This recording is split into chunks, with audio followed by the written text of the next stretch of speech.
So nagkaroon ng tinatawag na war of currents, mga best friend. Isang naniniwala sa DC na si Thomas Edison at isang naniniwala sa AC sa pamumuno naman ni Nikola Tesla. 1896, nag-compete po sila, mga best friend.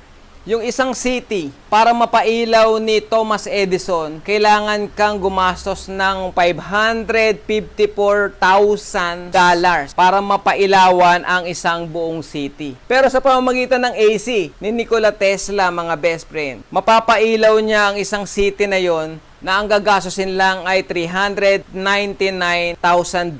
So lumabas, napakalaki ng tipid nitong AC laban sa DC ni Thomas Edison. So ang nangyari, ang nanalo po sa competition ay itong si Nikola Tesla. Mas makakatipid ng $150,000 nung panahon na yon. Yun ang istorya ng AC at DC. Kaya naman, sa buong mundo ngayon, mga best friend, ang gamit-gamit natin sa kuryente ay ang alternating current, hindi ang DC. Dahil ang DC ay napakamahal kung yun ang gagamitin na pang kuryente sa mga bansa. Please, mag-subscribe na po kayo sa ating channel at pa-click na rin po ang ating notification bell para ma-update po kayo sa mga upcoming videos natin.